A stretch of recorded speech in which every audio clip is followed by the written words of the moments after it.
जहां आप बैठे हैं वहां से 635 लाइट ईयर्स की दूरी पर बाहरी स्पेस में कहीं दूर एक प्लैनेट है।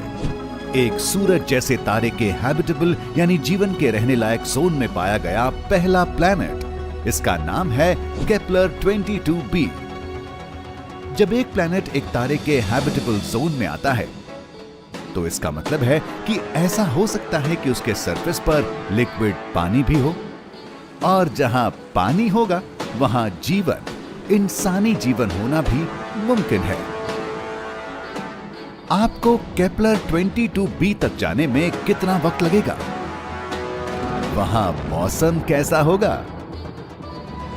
और इस नए प्लैनेट पर जाने के पहले क्यों आपको मसल्स वाली बॉडी की जरूरत होगी? आप देख रहे हैं क्या हो अगर, और यह है क्या हो अगर आप केपलर 22b में रहते हो। केपलर 22b वो है जिसे साइंटिस्ट्स एक एक्सोप्लैनेट कहते हैं।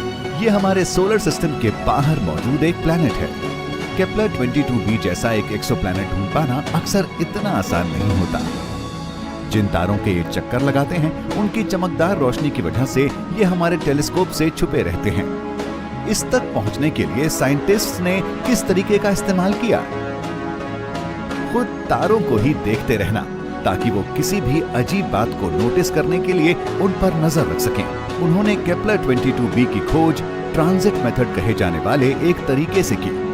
उन्होंने केपलर 22 को देखा, मतलब वो तारा जिसके ये एक्सोप्लैनेट चक्कर लगाता था, और देखा कि इसकी चमक समय के साथ साथ बदलती है। ऐसा इसलिए क्योंकि केपलर 22b इस तारे की रोशनी को रोक रहा था। इसके साथ साइंटिस्ट्स केपलर 22b और जिस तरह से ये चक्कर लगाता है दोनों के बारे में जानकारी इकट्ठी कर सके, और ऐसा लगता है कि स्पेस में दूर मौजूद ये पत्थर हमारा अगला घर बन सकता है। ठीक है, लेकिन हम केपलर 22b के बारे में असल में क्या जानते हैं? इसका भार अर्थ से 36 गुना ज्यादा है और रेडियस अर्थ के मुकाबले 2.5 गुना ज्यादा बड़ा। केपलर 22b में एक साल 290 दिन जितना लंबा होता है। इसकी अपने तारे से दूरी हमारी और सूरज की दूरी के मुकाबले 15% कम भी है। अगर अर्थ सूरज के इतना पास चली जाती है तो आप भुन जाएंगे। वहीं दूसरी तरफ केपलर 22b खुशकिस्मत है कि इसका सूरज हमारे सूरज से काफी मिलता जुलता है, पर साथ ही ये उससे छोटा और ठंडा भी है। तो इसके तारे के साथ इसकी नजदीकी की वजह से प्लैनेट को सूरज की उतनी ही रोशनी मिलती है जितनी हमें अपने सूरज से मिलती है। केपलर 22b का तापमान 15 से 22 डिग्री सेल्सियस के बीच हो सकता है, मतलब अर्थ के वसंत वाले मौसम जैसा। और अगर आप मुझसे पूछें तो ये काफी रहने लायक भी है। लेकिन हमारी गैलेक्सी एक बेरहम जगह हो सकती है और यहाँ हर खबर अच्छी नहीं है। कुछ मॉडल्स के हिसाब से केपलर 22b अपनी एक साइड पर रोटेट करता है, यानी घूमता है, कुछ हद तक हमारे यूरेनस की ही तरह। ये सुनने में उतना अहम नहीं लगता, पर इसकी वजह से जानलेवा मुश्किलें भी खड़ी हो सकती हैं। इसका मतलब ये होगा कि इसके नॉर्थ और साउथ पोल्स आधे साल के लिए या तो सूरज की रोशनी से ढके होंगे या फिर अंधेरे से। यह सीधा इससे नहीं जुड़ा कि आपको दिन ज्यादा पसंद है या रात। केपलर 22b जैसी दुनिया का अपनी साइड पर घूमने का मतलब है कि तापमान उबलने जितने गर्म से जमने वाले ठंडे तापमान तक बदल सकता है, जो इंसानी जीवन के लिए अच्छा नहीं है। जानता हूं कितने दुख की बात है, लेकिन अभी निराश मत होइए। हमारी गैलेक्सी इतनी बड़ी भी है कि इसमें थोड़ी उम्मीद शामिल की जा सके। नई स्टडीज दिखाती हैं कि केपलर 22b एक 50 मीटर गहरे महासागर से ढका हुआ हो सकता है, और ये महासागर एक कुदरती क्लाइमेट कंट्रोल का काम करेगा, जिससे भयानक तापमान को रोका जा सकेगा। देखिए, एक महासागर गर्मी के मौसम में गर्माहट को स्टोर करता है और सर्दी के मौसम में उस गर्माहट को छोड़ता है, जिससे एक ठीक ठाक क्लाइमेट बनता है। जैसे आपको पानी के करीब रहने की कोई और वजह भी चाहिए। लेकिन जरा रुकिए, आप इतनी दूर केपलर 22b तक जाएंगे कैसे? मेरा मतलब है, अगर आप रोशनी की रफ्तार से भी जाते हैं तो भी आपको वहां तक जाने में 635 सालों का वक्त लगेगा। आपका सबसे अच्छा ऑप्शन होगा इस सफर के लिए एक ऐसे डिवाइस में बैठकर हाइबरनेट यानी शीत निद्रा करना, जो आपकी बॉडी को उसकी कुदरती उम्र के बाद भी वैसे ही बचा कर रखे, जैसे क्रायोजेनिक स्लीप। नासा ने पहले ही एक क्रायो स्लीप चेंबर पर काम किया है, जो कि एक एस्ट्रोनॉट की बॉडी के तापमान को 32 डिग्री सेल्सियस तक कम कर सके। इससे कुदरती हाइबरनेशन की शुरुआत हो सकती है, जिसके दौरान कैथेटर्स यानी नलियों से आपकी बॉडी को पोषण पहुंचाया जाएगा और उसका वेस्ट निकाला जाएगा। लेकिन क्रायो स्लीप में भी ये काफी लंबी और खतरनाक ट्रिप होगी। इसी के साथ हम आते हैं इस सफर के सबसे खतरनाक हिस्से पर, केपलर 22b के बारे में वो सारी चीजें जो हम नहीं जानते। सबसे पहले तो हम अब भी ये नहीं जानते कि वहां ग्रेविटी कैसी है। ये हमारे प्लैनेट के मुकाबले 2 गुना ज्यादा भी हो सकती है।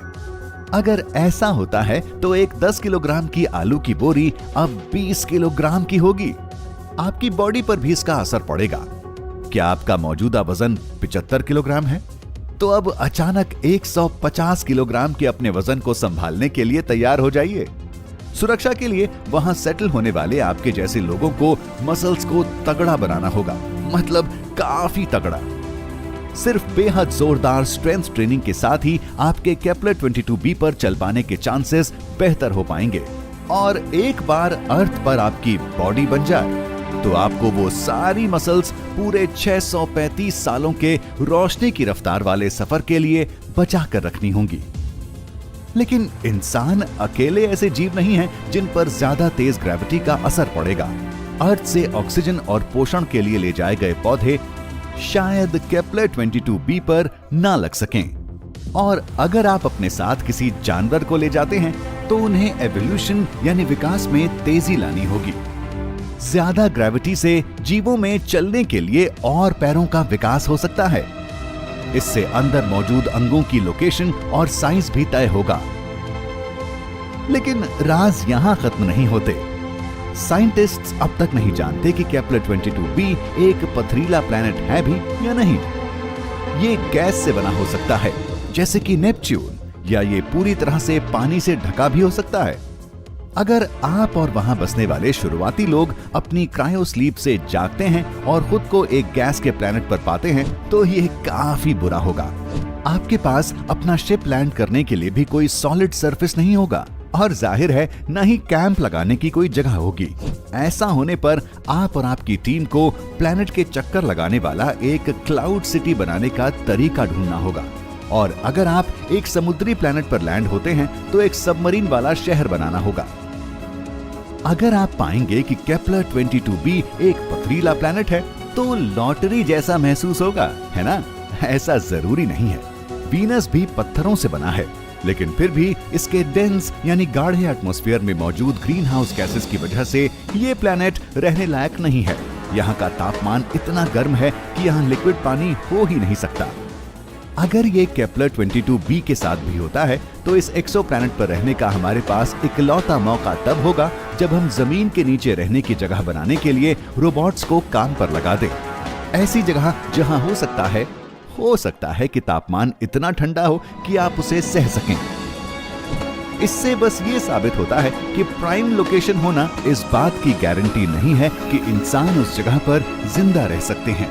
और हालांकि रहने के लिए दूसरी कोई दुनिया देखने में बहुत दिलचस्प लगती है, पर हमारी अर्थ इंसानों के लिए सबसे अच्छी जगह है। पर कभी-कभी छोटे से बदलाव भी इसके बैलेंस को पूरी तरह से हिला कर रख सकते हैं। बस 5 सेकंड के लिए ऑक्सीजन की सप्लाई बंद कर दीजिए और आप देखेंगे कि कैसे सूरज की रोशनी आपको जला कर रख देगी। जानना चाहते हैं क्यों? तो बस देखते रहें क्या हो अगर।